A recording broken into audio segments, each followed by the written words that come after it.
Hello, human development class. This is Katie coming back at you with my week 3 journal, my development journal, and Erikson stages. So for this journal, there's 2 parts. Part 1, we have to talk about our high school experience and answer all these questions.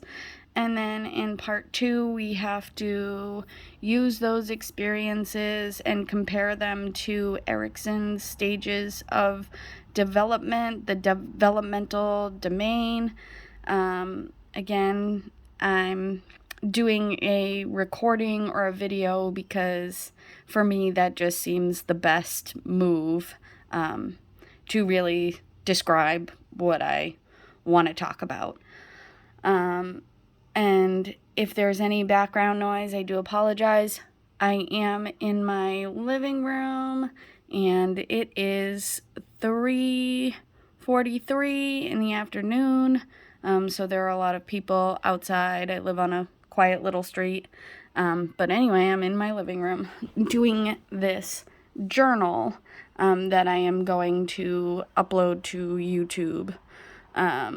So I would say that, in high school, junior high, elementary school, I was, I was bullied, but what can you do? People get bullied. I would describe my social competence and friendships as fair. I got bullied, but I still had friends. I had friends through the sports teams I was on. So in high school, elementary school, high school, middle school, I did sports, and that's where my friends were. I was on the swim team. I was on the track team. I played lacrosse. I played basketball. I did cross country. What else did I do? I think that's it. It's hard to remember. But, even though I got bullied, I was always outgoing. I was friendly. I never became the person who bullied others because I was bullied. So I would say that while I was friendly with everybody, I had friends from my sports teams. I kind of kept to myself in a way because of the bullying. My friendships from high school, people, when you graduate high school, you drift apart. That's fine. So the friends I had in high school, I had them for that time period for a reason. Now, my 2 closest friends, I met them when I was at college at Massachusetts College of Liberal Arts up in the Berkshires.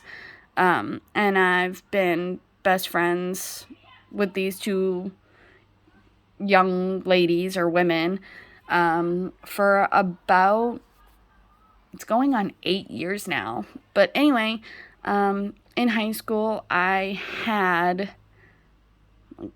4 friends, all from sports teams, mostly track and field. I was a sprinter, and I threw javelin and disc. During high school, high school was hard. I live in a small town that is predominantly white, and I'm half Brazilian, and so, my small town that I live in, because it's so whitewashed, I got picked on a lot for what I looked like. I, have that brown skin. I have that ethnic hair. I'm not tall and skinny and have blonde hair and blue eyes. And so I got made fun of because of that. And people said some horrible things to me.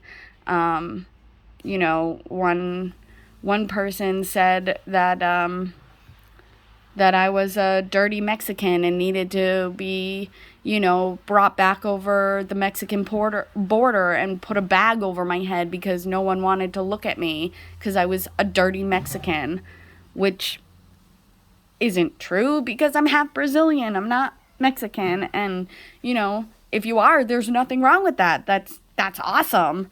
But being in a community where young people aren't exposed and are sheltered and don't know, one brown person from the next, it can be really hurtful. My body image in high school, I feel like my body image was, I don't know, it wasn't the best, but it wasn't like amazing either. I feel like it was kind of in the middle. But because of the bullying, sometimes I, would take on that ideal of like, oh, well, what if I did have blonde hair and blue eyes? Would kids in my school leave me alone, or would they still find a way to pick on me? I felt for a long time that maybe if I was tall and skinny and had blonde hair and blue eyes, then, maybe I'd be a little bit happier, but that's not true. I've realized that I'm very short. I am 4'11", and my body type is like square. And so for me, I can't physically change that. I can't physically change my body type.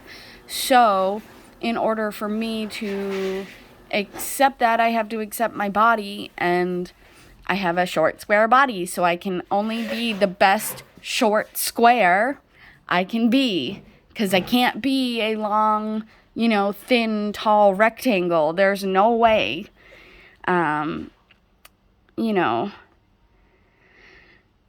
In high school, I felt I guess everybody in high school feels awkward and, unsure of themselves, and they want to change something about like their eyes or their face or their clothes, or, they want to lose weight, or, they want to look the best they can possibly look. And I tried my best.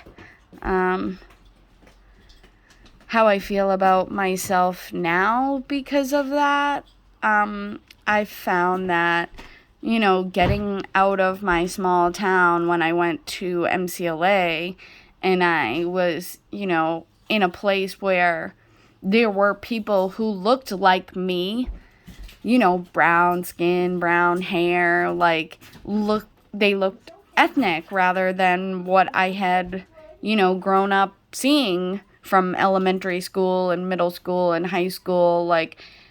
I found a place for myself away from my extremely whitewashed small town. And, having that experience of seeing people who are like me, in the way that I look, and being, proud to have brown skin and brown hair and have that culture of, being Spanish or being, Latino, or being, something that wasn't the generic, pale skin, blue eyes, blonde hair. Not saying that there's anything wrong with that, but there was just something more, and I feel like if I could go back to, go back in time and tell myself, my high school version of myself, and say, when you go off to college, you're going to find people who are going to, accept you for who you are and what you look like. Don't worry about these people right now in high school. They don't mean, anything. You're going to find people who are going to accept you then I think maybe I'd have an easier time if I could go back in time and tell myself all of these things that I know now. Like, doesn't everybody wish that they could just, like, go back in time?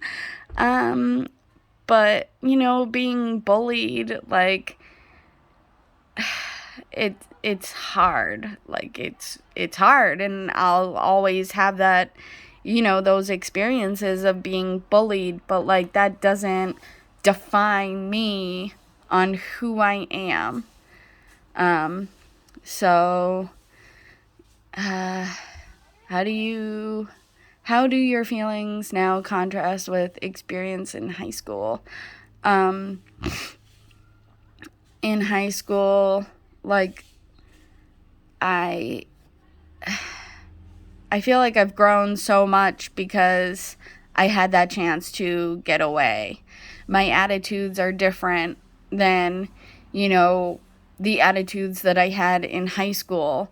In high school, like, everyone's consumed with being popular and pretty and, wanting all the attention. And once you leave that mindset of, like, oh, I want to be popular, but once you're out of high school, like, popularity doesn't matter. Like, it does not matter because everybody works, everybody goes to college or trade school, everybody has stuff going on at home, everybody wants to live the best life that they possibly can. And so my attitude now is I don't have time for people who are going to make me feel bad about how I look. I don't have time for people who have that, like, high school mentality of, oh, I'm so popular. Like, no, I don't have time for it because it doesn't fit in with, like, what I want out of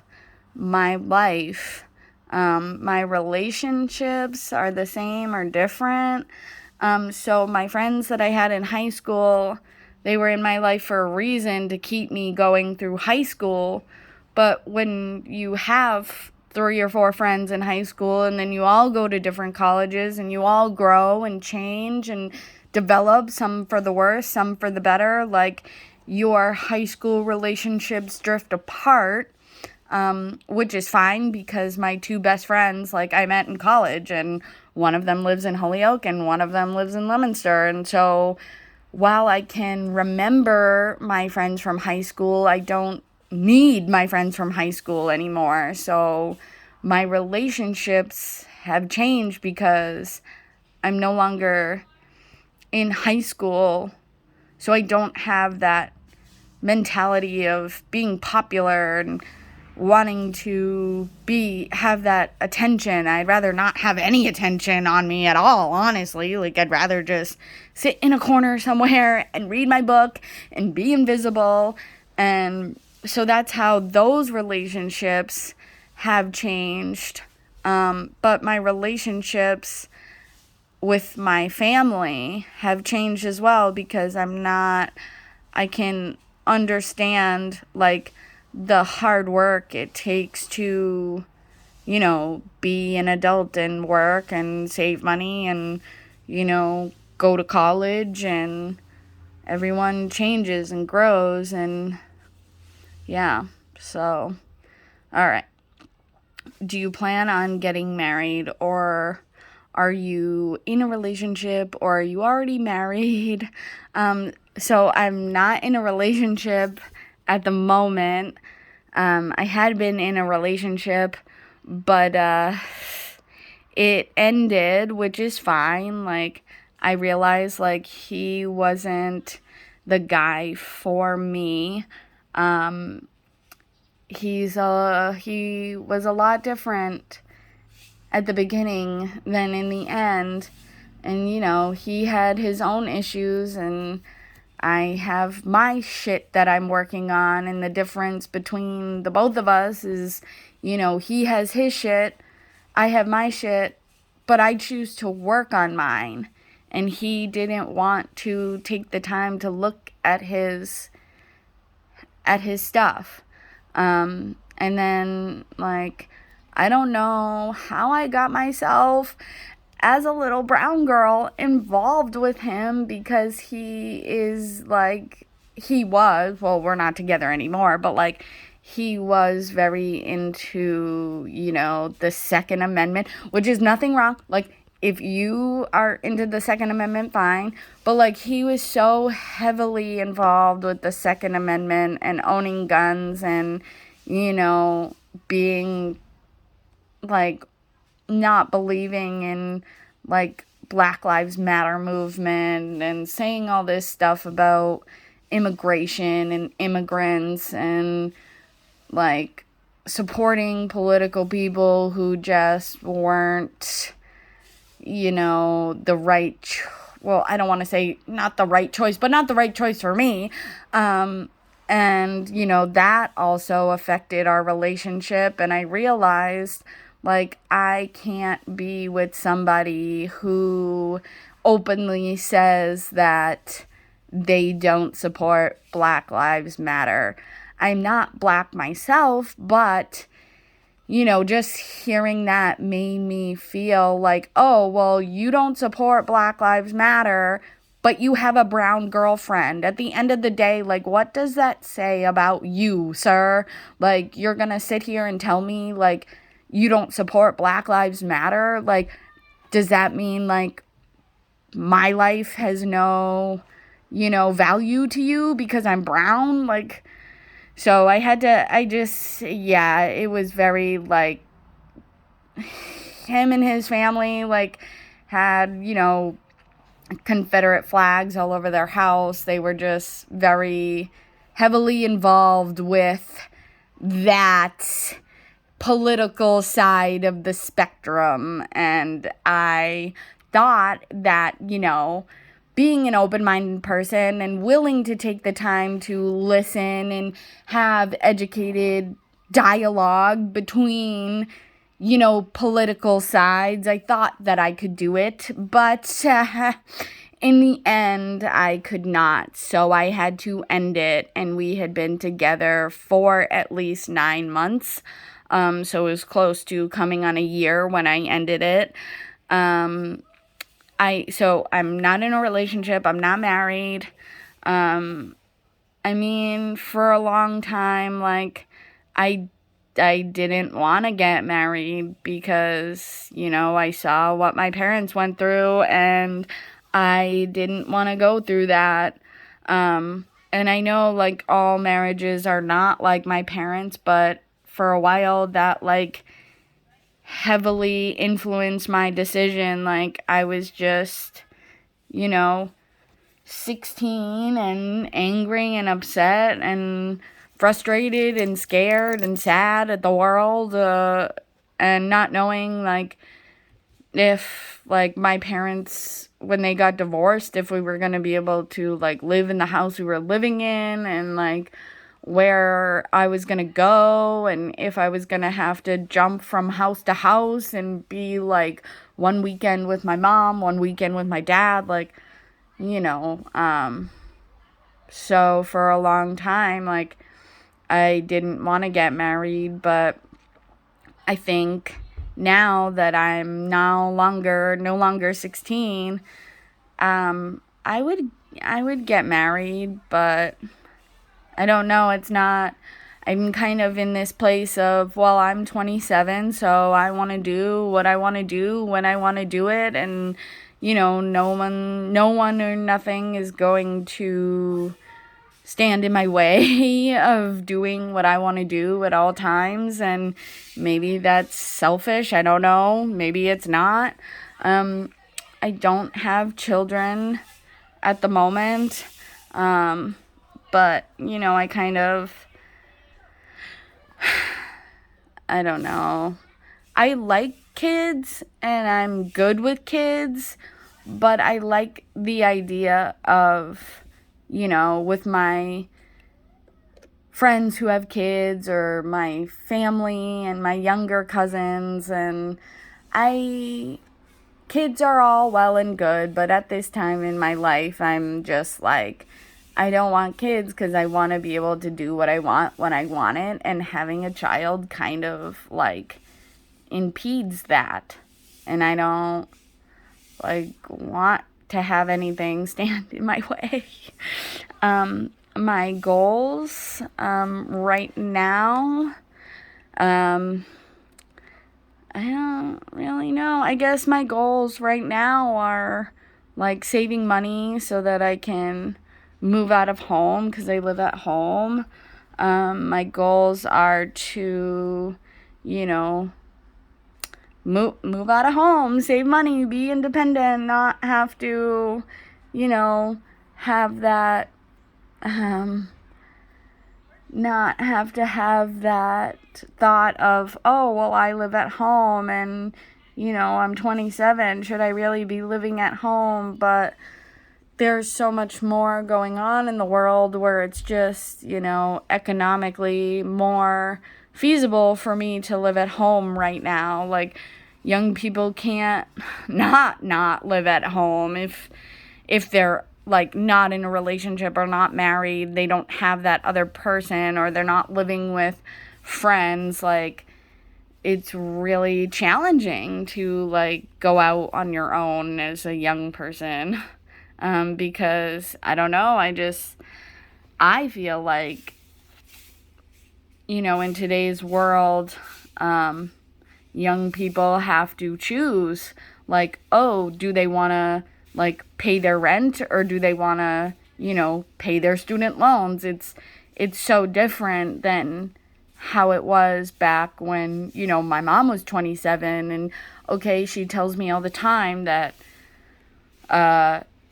she used to get paid $2 an hour and still have to pay all her bills and, still live life. And while that's all well and good, she didn't have to choose between, oh, do I want to buy groceries this week, or do I want to go to the movies with my friends?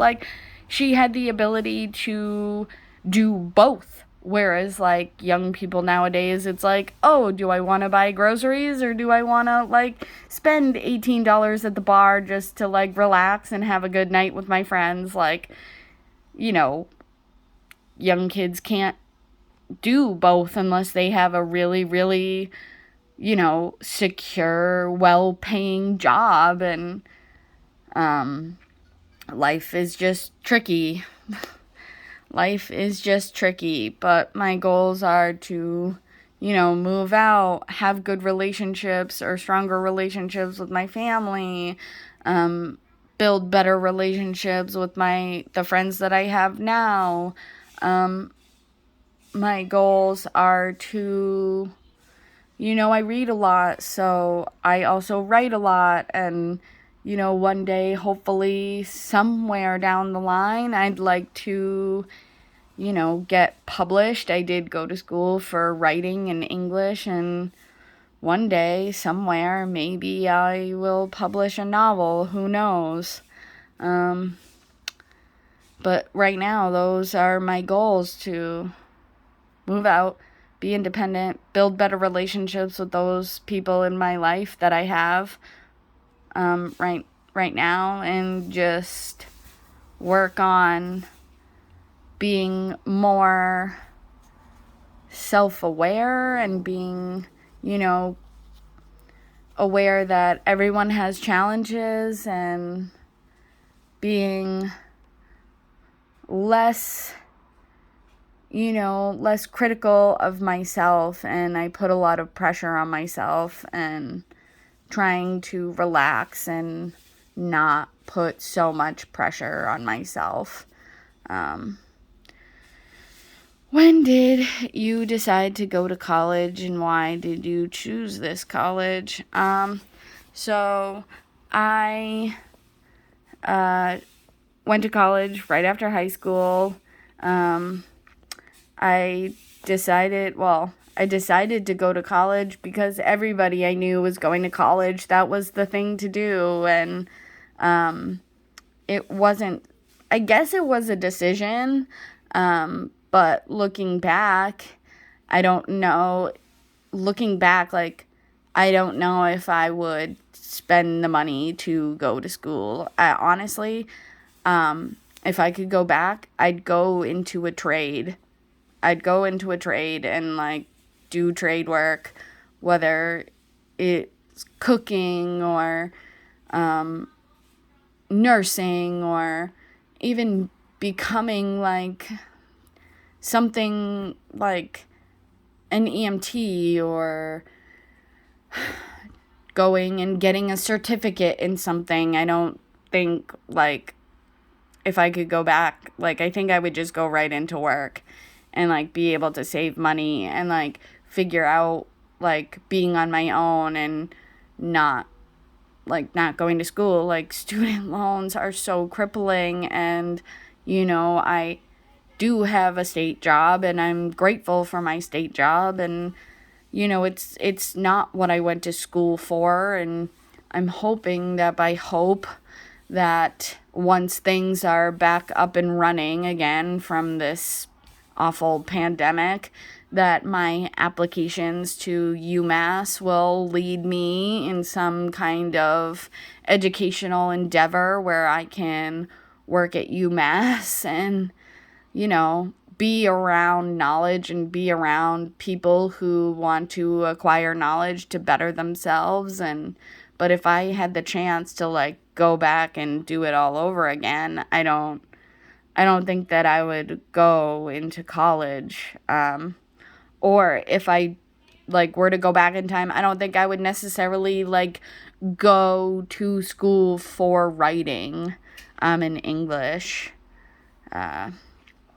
But I felt like, because everyone was going to college and, my parents and my family members and everyone at that time, believed that having a college education is going to secure you in a fantastical, like, amazing career driven job. Like, that's what the ideal was, even though it was like considering all things, it was a short period of time ago that like those were the ideals that I was hearing when I was in high school, that if you go to college, like you'll come out and get a secure job and you won't have to struggle and you won't be in this place of not having a job, and you'll find a job right as soon as you get out of college and things will be great if you have a college degree. And while that does work for some people, I don't necessarily believe like it worked for me. And maybe like maybe at the end of the day, I probably shouldn't have gone to school for English.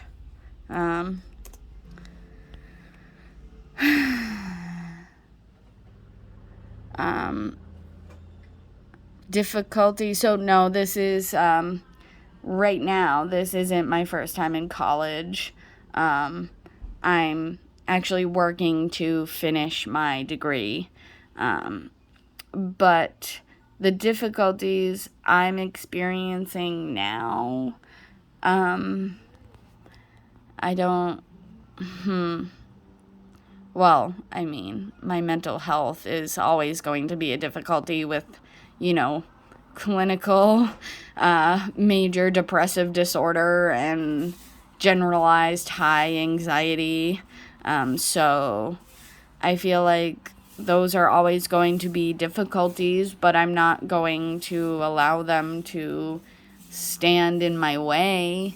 I think difficulties that I also have are being able to realize it's okay to put myself first, in accordance with, taking care of my mental health and not being a yes man. I don't know if you've ever seen that movie with Jim Carrey where he just says yes to everything and it's supposed to like give him new experiences in life and better his life. And I've seen bits and pieces of it. It's a romantic comedy, but he's a yes man, and he says yes to everything.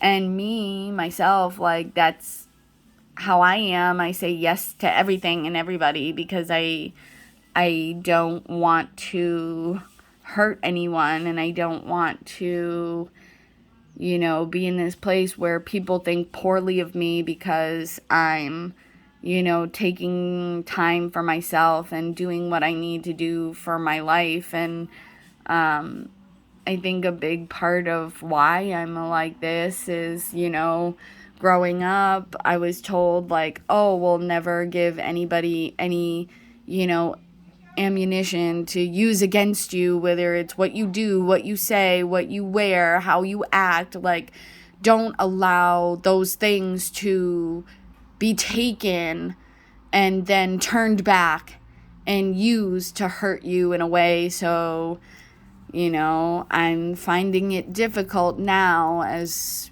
being 27, to put on the brakes and say, no, like, I'm going to do this for myself. And if you don't like it, that's none of my concern. Which is true. Like, people have the right to say what they need and what they want out of life. And I'm slowly learning that, and that has been a difficulty for me because I'm just a yes man.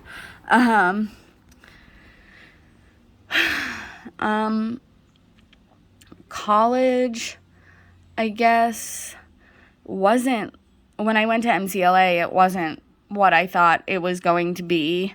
But that's all for the best, In high school, every high schooler watches those movies about college and people, like, partying all the time and, just barely passing their classes or whatever the case, like, staying up all night and going to mad parties and then getting an A and, proving their father, who's a doctor, that they can be a doctor too, or whatever the case. Like, there's that one movie where students aren't getting the fulfillment they need from their school, so they go off and they make their own school. And, seeing that is not what reality is. And being that, along with coming from a small town and knowing everybody and, being in a fishbowl community, and then, like, leaving the fishbowl community and going to a larger environment where people come from all walks of life, have all different ideas. It's, it can be challenging to adjust, but overall it helps you develop and grow and open your mind and not be so, like, closed off and, unwilling to change. It helps you to change. And I think, college for me really helped me grow and become my own individual person in a way, even though I'm still, like, a yes man. So now in this part 2, I believe that I answered all of these questions in part 1, my developmental journal. I know that I'm just, like, rambling, but in this part 2 application of Erikson's developmental domains, so make sure you discuss each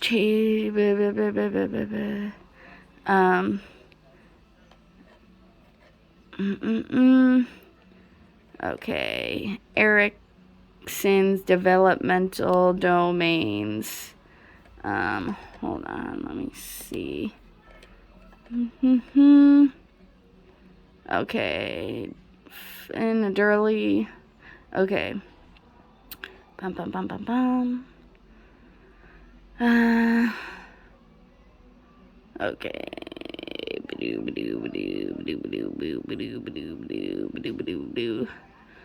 So, I never, growing up, like, I never did drugs, I never drank, I never, was wild and didn't go to parties and,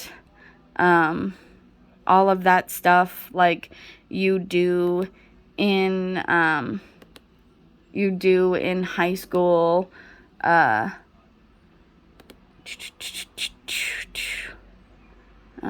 like in my early adolescence, like, yeah, I was diagnosed with the anxiety and the depression and all of that, but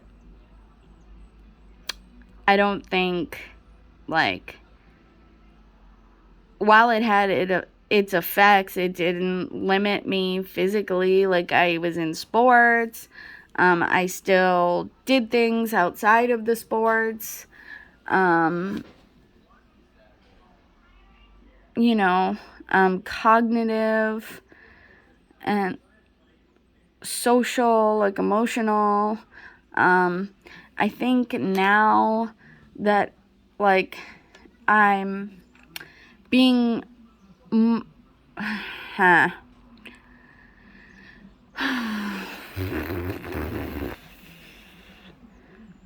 know, physically, I wasn't ill. Like, I didn't break any bones. Like, I don't have scoliosis. I never had anything like Crohn's. So there wasn't that, that stress. Emotionally, I had the anxiety and the depression, and growing up until I was diagnosed at 16, it was just something, that I dealt with, maybe not in the best of ways, being so easily apt to cry or shut down and, like, not really talk to anybody when I was feeling a type of way. But now, as an adult, like, I go to therapy and I realize that, like, what was happening to me, like, not with the anxiety and depression, because that's chemical. Like, you can't change the way your synapses in your brain react to each other. Like, but other stuff, like things that were out of my control, emotionally, I'd say that I have developed and have changed, and those things I went through, I've realized they weren't in my control. I was 16. Like, the adults in my life had the control over that, and my emotions were, a product of my environment. My emotions were, a product of what was happening in my physical life. And then socially, I grew and developed, and while I have two close friends now, like, I am friendly and I am willing to do things for others, and I am, I do put myself out there, and yeah, let me see if I can find it.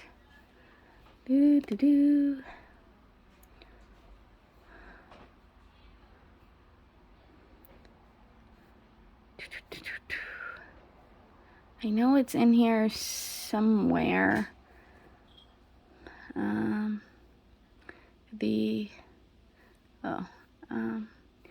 Maybe it's on the next part.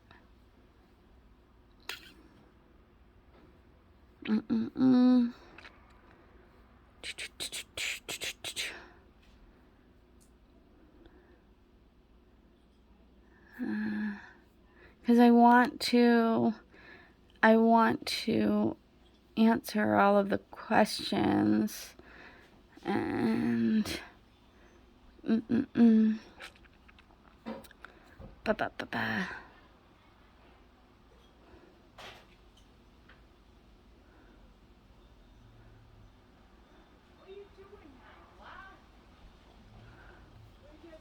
oh, I know, like, in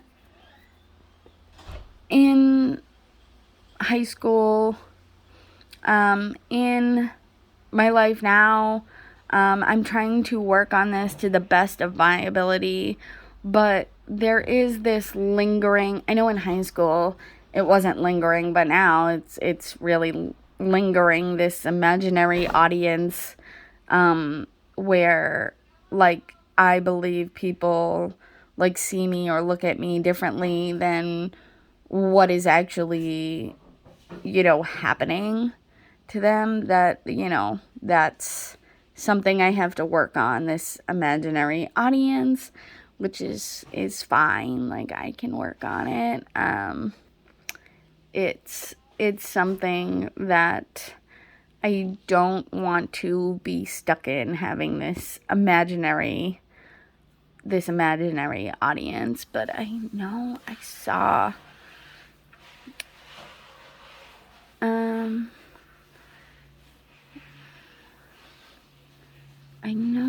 somewhere in here.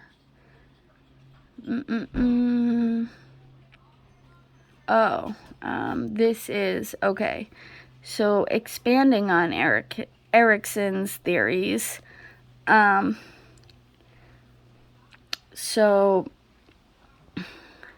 when I was in high school, because of my parents' divorce, I felt like, there was this foreclosure where I had to commit to being a stronger person for, my family, at the time. And there was identity, confusion, and, like, there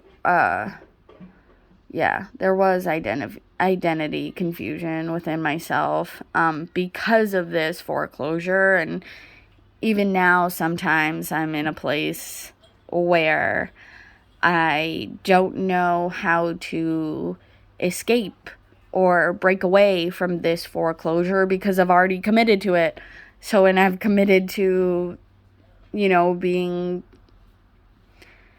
that for so long that, breaking away from that, it's like, who am I at the end of the day? But I'm more than just a sum total of the experiences I went through during my parents' divorce, which was really difficult and trying, and, and I want to have this identity achievement, and being able to be in a place where I can say, yes, this is who I am, and this is who I want to be, and I like who I am. And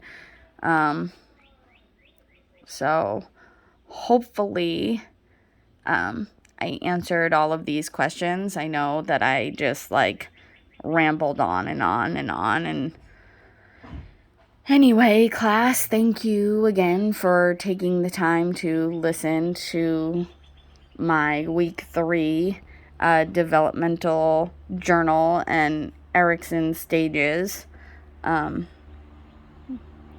It's kind of tricky to talk about this stuff, but it's also really good to talk about this stuff, because then I get more, insight on what I can change and how I can grow. And anyway, I hope you have a good week 3 of school.